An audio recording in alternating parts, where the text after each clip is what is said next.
Silence, a Fable, by Edgar Allan Poe. Ours is a world of words. Quiet we call silence, which is the merest word of all. Al-Araf. "Listen to me," said the demon, as he placed his hand upon my head.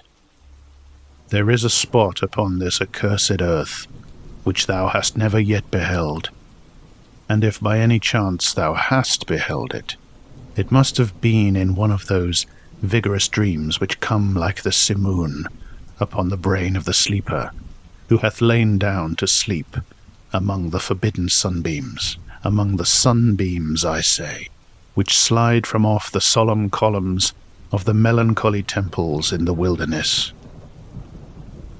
The region of which I speak is a dreary region in Libya, by the borders of the river Zaire, and there is no quiet there, nor silence. The waters of the river have a saffron and sickly hue, and they flow not onwards to the sea, but palpitate forever and forever beneath the red eye of the sun, with a tumultuous and convulsive motion. For many miles on either side of the river's oozy bed is a pale desert of gigantic water lilies. They sigh one unto the other in that solitude, and stretch towards the heaven their long, ghastly necks, and nod to and fro their everlasting heads. And there is an indistinct murmur which cometh out from among them like the rushing of subterrene water, and they sigh one unto the other. But there is a boundary to their realm, the boundary of the dark, horrible, lofty forest.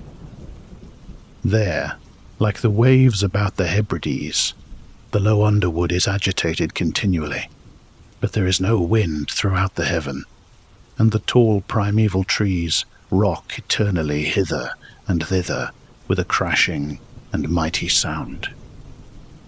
And from their high summits, one by one, drop everlasting dews, and at the roots strange poisonous flowers lie writhing in perturbed slumber.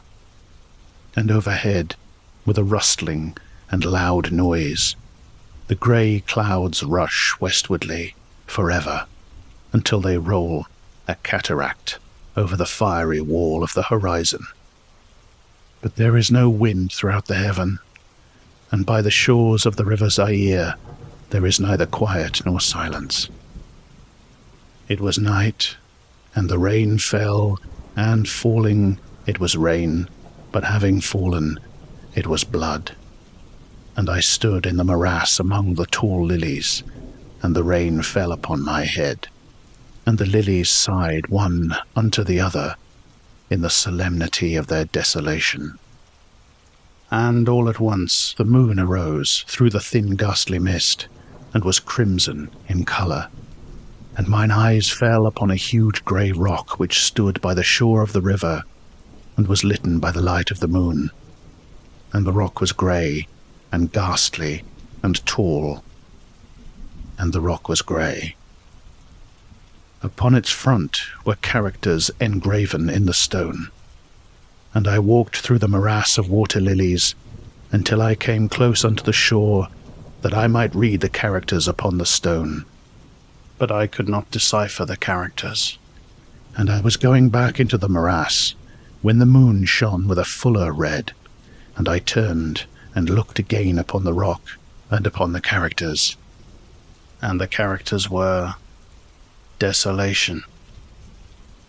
And I looked upwards, and there stood a man upon the summit of the rock, and I hid myself among the water lilies, that I might discover the actions of the man.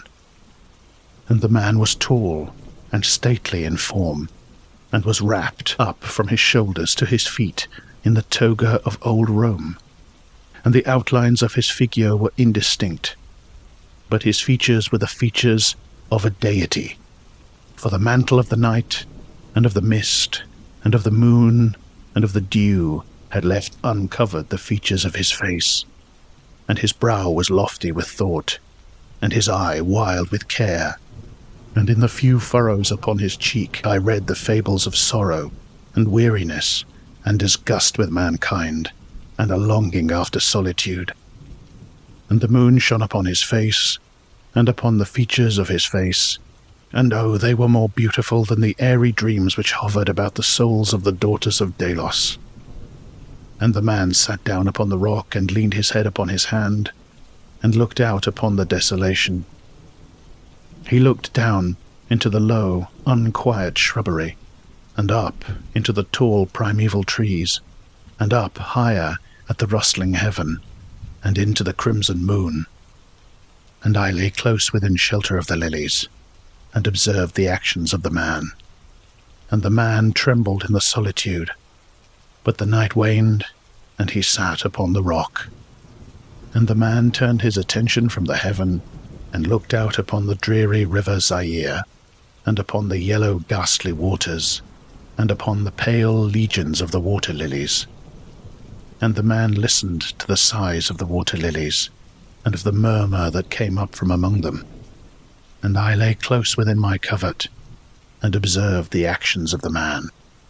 And the man trembled in the solitude, but the night waned, and he sat upon the rock. Then I went down into the recesses of the morass, and waded afar in among the wilderness of the lilies, and called unto the hippopotami which dwelt among the fens in the recesses of the morass. And the hippopotami heard my call, and came with the behemoth unto the foot of the rock, and roared loudly and fearfully beneath the moon. And I lay close within my covert, and observed the actions of the man. And the man trembled in the solitude, but the night waned, and he sat upon the rock. Then I cursed the elements with the curse of tumult, and a frightful tempest gathered in the heaven, where before there had been no wind. And the heaven became livid with the violence of the tempest, and the rain beat upon the head of the man, and the floods of the river came down, and the river was tormented into foam, and the water lilies shrieked within their beds, and the forest crumbled before the wind, and the thunder rolled, and the lightning fell, and the rock rocked to its foundation. And I lay close within my covert, and observed the actions of the man, and the man trembled in the solitude, but the night waned, and he sat upon the rock. Then I grew angry and cursed with the curse of silence the river, and the lilies, and the wind, and the forest, and the heaven, and the thunder, and the sighs of the water lilies. And they became accursed and were still, and the moon ceased to totter in its pathway up the heaven, and the thunder died away, and the lightning did not flash, and the clouds hung motionless, and the waters sunk to their level and remained, and the trees ceased to rock, and the water lilies sighed no more, and the murmur was heard no longer from among them, nor any shadow of sound throughout the vast, illimitable desert. And I looked upon the characters of the rock, and they were changed, and the characters were silence. And mine eyes fell upon the countenance of the man, and his countenance was one with terror. And, hurriedly, he raised his head from his hand, and stood forth upon the rock, and listened. But there was no voice throughout the vast, illimitable desert, and the characters upon the rock were silence.